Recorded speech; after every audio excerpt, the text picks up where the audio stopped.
Hello everyone, आज हम पढ़ेंगे क्लास 10 ज्योग्राफी का chapter number 1 resource and development. तो चलिए स्टार्ट करते हैं। What is resource? रिसोर्स क्या है? हमारी डेली लाइफ में soil, water, minerals and wind क्या करती हैं? हमारी नीड्स को पूरा करती हैं। तो हम कह सकते हैं everything available in our environment which can be used to satisfy our needs, हम उन्हें क्या कहते हैं? रिसोर्स कहते हैं। प्रोवाइडेड वो टेक्नोलॉजिकली एक्सेप्टेबल होना चाहिए, इकोनॉमिकली फिजिबल होना चाहिए और कल्चरली एक्सेप्टेबल होना चाहिए। Human being, nature, institution and technology ये एक दूसरे से इंटरकनेक्टेड है। और हम कह सकते हैं कि जो ह्यूमन बीइंग है वो इंटरेक्ट करते हैं नेचर के साथ थ्रू टेक्नोलॉजी और क्रिएट करते हैं institution for their economical development. In other words हम कह सकते हैं कि जो ह्यूमन बीइंग है वो खुद एक एसेंशियल कंपोनेंट है रिसोर्स का। अब हम पढ़ेंगे classification of resource on the basis of origin, on the basis of exhaustibility, on the basis of ownership and on the basis of status of development. On the basis of origin, biotic and abiotic.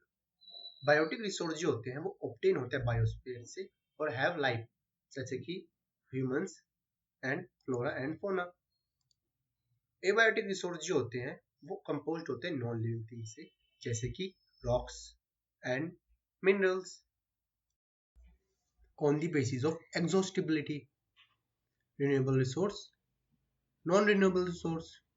Renewable resource जो होते हैं वो renewed और reproduce हो सकते हैं by physical, chemical और mechanical process, जैसे कि wind energy, solar energy and forest.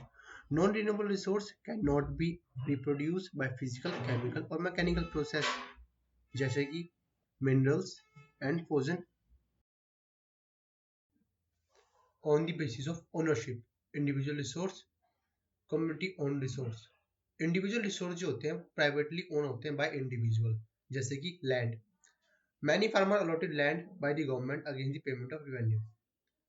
Community owned जो रिसोर्स होते हैं वो एक्सेसिबल होते हैं all the member of a community, जैसे कि parks and playgrounds. Public parks, picnic spot, playground in urban area are accessible होते हैं to the all the people in a living. National resource, international resource. Technically जितने भी resource हैं वो nation को belong करते हैं। कंट्री के पास लीगल पावर है एक्वायर करने के लिए private property for public good. All the minerals, water resource belong to nation.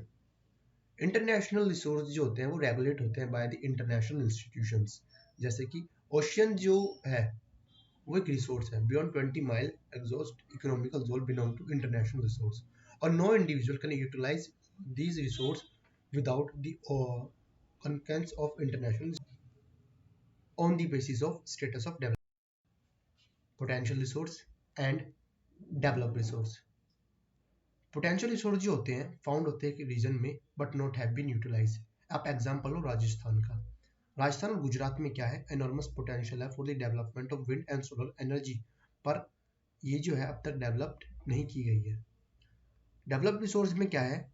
Resource जो है सर्वेड होता है under quantity and quantity have been determined for utilisation. और हम कह सकते हैं जो डेवलपमेंट है ऑफ रिसोर्स डिपेंड करती है on the development of the technology and feasibility. अब हम पढ़ेंगे स्टॉक के बारे में। ऐसे मटेरियल जो हमारे इन्वायरमेंट में है और उनके पास पोटेंशियल है सेटिस्फाई करने के लिए ह्यूमन नीड को, बट हमारे पास अप्रोप्रिएट टेक्नोलॉजी नहीं है उन्हें एक्सेस करने के लिए, हम उन्हें कहते हैं स्टॉक। रिजर्व्स क्या होते हैं? सबसेट होते हैं स्टॉक का जो हम यूज कर सकते हैं with the help of executing technology but have not been started, जैसे कि रिवर वाटर है, हम उसे यूज कर सकते हैं generating hydro electric power, but currently क्या है? It been utilised only for a limited extent. अब हम पढ़ेंगे डेवलपमेंट ऑफ रिसोर्स। रिसोर्स जो है वो वाइटल है for the human survival and maintaining the quality of life, but indiscriminate use of resource lead to major problem. Depletion of resource, accumulation of resource in few hand divided the society into segments, third, जो global crisis है जैसे कि global warming हो गया, ozone हो गया और depletion, ozone layer depletion हो गया, etcetera. Sustainable development, sustainable development means development should take place without damaging the environment, and development in the present should not compromise with the development of future generation। मतलब कि जो development है वो हो without damaging the environment, और जो development है present में वो कॉम्प्रोमाइज ना करे with the need of future generation. इसके रिलेटेड रियो दी जनीरो अर्थ समिट एजेंडा 21 अडॉप्ट हुआ था फॉर द सस्टेनेबल डेवलपमेंट। अब हम पढ़ेंगे रिसोर्स प्लानिंग। रिसोर्स प्लानिंग एक प्रोसेस है जिसमें हम क्या करते हैं, आइडेंटिफाई करते हैं, हम फोरकास्ट करते हैं और हम क्या करते हैं, एलोकेट करते हैं किसको, रिसोर्सेज को, by using the various human facilities and human resources. एक क्वेश्चन आता है कि रिसोर्स प्लानिंग इंपॉर्टेंट क्यों है। देयर इज क्या है कि एक रीजनल इनइक्वालिटी है in the distribution of resource all over the country, so there is a need for balance resource planning at the state or national level। Resource planning in India: identification and inventory of resource across the region of country, means identify करना और invent करना resource across the country। दूसरा है involving a planning structure with the appropriate technology, मतलब एक structure banana with the appropriate technology। Third है matching resource development plan with the overall national development plan। Conservation of resource, हम जानते हैं कि कोल, wind, minerals and water ये सारे natural resources हैं, और जो रिसोर्सेज है ना वो एक वाइटल रोल प्ले करते हैं फॉर द डेवलपमेंट एक्टिविटी। लेकिन इरेशनल कंजम्पशन रिसोर्सेज का और इनका ओवर यूटिलाइजेशन क्या कर सकता है, लीड कर सकता है एक सोशल इकोनॉमिकल क्राइसिस की तरह। तो हमें क्या करना पड़ेगा, इन प्रॉब्लम को ओवरकम करने के लिए हमें रिसोर्स को कंजर्व करना पड़ेगा। और यही मैसेज गांधी जी ने अपने एक कोट में दिया था। उन्होंने कहा था कि there is enough for everyone need but not for anyone's greed. In 1974 जो गांधीयन फिलॉसफी थी वो दोबारा क्या हुई थी, प्रेजेंटेड की गई थी by the Schumacher in his book जिसका नाम है स्मॉल इज ब्यूटीफुल। अब हम पढ़ेंगे land resource and utilisation. Land एक नेचुरल रिसोर्स है तो सपोर्ट करता है वेजिटेशन को, वाइल्ड लाइफ को, इकोनॉमिक एक्टिविटीज को। लैंड जो रिसोर्स है वो डिपेंड करता है फॉलोइंग पर्पस के लिए: फॉरेस्ट, सेकंड टाइप है हमारा land not available for cultivation जिसके अंदर barren land and waste land, and second land put to non agriculture uses. हमारी थर्ड टाइप की जो लैंड है वो है अदर अनकल्टिवेटेड लैंड, जो इंक्लूड्स करती permanent pasture and grazing land. Second है land under miscellaneous trees, crops and groves. Third है कल्चरल वेस्ट लैंड।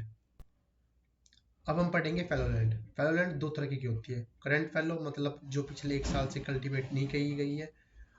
सेकंड है अदर देन करंट फैलो जो मतलब पिछले 5 साल से कल्टीवेट नहीं की गई है।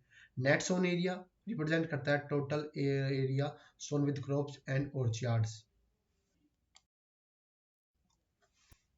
Land use pattern in India, जो टोटल ज्योग्राफिकल एरिया इंडिया का वो 3.28 मिलियन स्क्वायर किलोमीटर है।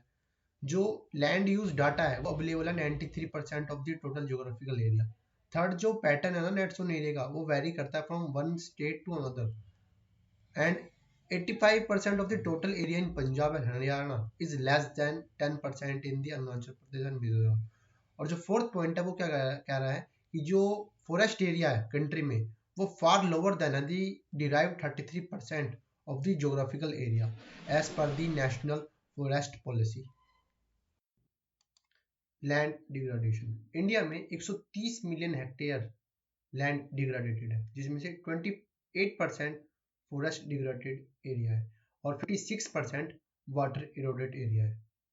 Cause for land degradation: Jharkhand, Chhattisgarh, Madhya Pradesh और उड़ीसा में जो माइनिंग है वो एक मेजर कॉज है लैंड डिग्रेडेशन का। गुजरात, राजस्थान एंड महाराष्ट्र में ओवर ग्रेजिंग है। पंजाब, हरियाणा, वैष्णो उत्तर प्रदेश में ओवर इरिगेशन है। Soil as a resource, most important renewable resource है और various forces of nature such as change in temperature, water और ग्लेशियर रिस्पॉन्सिबल है। अब हम पढ़ेंगे सॉइल्स के बारे में। एलुवियल सॉइल, एलुवियल सॉइल एक वाइड स्प्रेड है soil in the northern plain and the river valley, जो कवर करती है 40% of the total area of the country. और ये जो सॉइल है वो डिराइव होती है from the debris brought down from the Himalaya. In peninsular region ये जो सॉइल है वो फॉर्म होती है in the river valley. The colour of the alluvial soil vary करता है from light grey to grey. The alluvial soil varies in nature from sandy loamy to clay. They are rich in potash and poor in phosphorus. और दो तरह की होती है, खादर और भंगार। ब्लैक सॉइल, ब्लैक सॉइल को हम रेगुलर सॉइल और ब्लैक कॉटन सॉइल के नाम से भी जानते हैं, जो कवर करती है 15% of the total land of the country. और ये जो सॉइल है वो मोस्टली पाई जाती है डेक्कन प्लेटू में, जो इंक्लूड करता है part of Maharashtra, Madhya Pradesh, Gujarat, Andhra Pradesh and some part of Tamil Nadu. जो कॉटन है, पल्सीज हैं, माइल्स हैं एंड तंबाकू है, फ्रूट्स हैं, वो क्या है मेनली कल्टीवेटेड ब्लैक सॉइल में ही की जाते हैं। और ये जो ब्लैक सॉइल है जनरली क्लेई, डीप और इम्प्रेसिबल होती है। Red and yellow soil, red and yellow soil को हम ओमनीबस ग्रुप्स के नाम से भी जानते हैं, जो कवर करती है 18.5% of the total area of the country. और ये जो सॉइल है वो बेसिकली उन रीजन में पाई जाती है जहाँ पर लो रेनफॉल होती है, mostly in the part of Deccan प्लेटू। ये जो सॉइल होती है वो रेड होती है कलर में due to the presence of iron in crystalline and metamorphic rock. और तरह सॉइल होती है वो जनरली डिफिशिएंट होती है नाइट्रोजन, फॉस्फोरस और ह्यूमस में। और west laterite soil, the word laterite वो ड्राइव किया गया है from the Latin word brick. और ये जो सॉइल है वो 3.7% of the total area of the country cover करती है। ये जो सॉइल है टिपिकल सॉइल है ऑफ द मॉनसून क्लाइमेट, जो करेक्टराइज्ड हुई है by the seasonal rainfall. Laterite soil found की जाती है Karnataka, Tamil Nadu, Kerala, Madhya Pradesh and the hilly region. Arid soil, arid soil को सैंडी सॉइल भी कहा जाता है, जो कवर करती है 4.42% of the total land area of the country. और जी कलर रेंज होती है red to brown. Desert soil are sandy होती हैं टू ग्रेवी होती है texture and have a low moisture content. These soil have a normal phosphate content but are deficient in nitrogen. Desert soil जो होती है और profound होती है और mainly पाई जाती है राजस्थान। Forest soil, ये जो soil है वो mainly पाई जाती है in the forest region, जहाँ पर rainfall जो होती है वो sufficient होती है। The texture of the soil depend करता है on the mountain or in the environment where the soil is found. ये जो soil है कोर्स ग्रेनेड होती है in the upper slopes and loamy होती है एंड सिल्टी होती है on the valley side. In the snowbound area of the Himalaya ये जो सॉइल है वो अंडरगो होती है डेनुडेशन में एंड आर एसिडिक होती है with low humus content.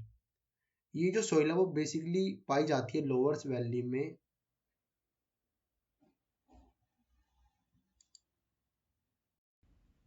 Soil erosion and conservation, denudation कहें या वॉशिंग डाउन कहें सॉइल का, सॉइल इरोजन कहलाता है। Running water cut the soil and make deep channel, जिसे हम गलीज कहते हैं। The land which became unfit for the cultivation उसे बैडलैंड कहा जाता है। और when the top layer of soil is washed away हम सीट इरोजन कहते हैं। सॉइल कंजर्वेशन या कहें कि हम से बचा सकते हैं। पहला है काउंटर प्लेनिंग, जो क्या करता है डिक्रीज कर देता है फ्लो को along the counter lines. Second method है टेरेस कल्टीवेशन, जो क्या करता है रिस्ट्रिक्ट कर देता है सॉइल इरोजन को in a particular area. Third type क्या है, स्ट्रिप क्रॉपिंग, मीन्स हम क्या करते हैं, बड़ी बड़ी फील्ड को हम स्ट्रिप्स की फॉर्म में कल्टीवेट करते हैं। फोर्थ है शेल्टर बेड्स,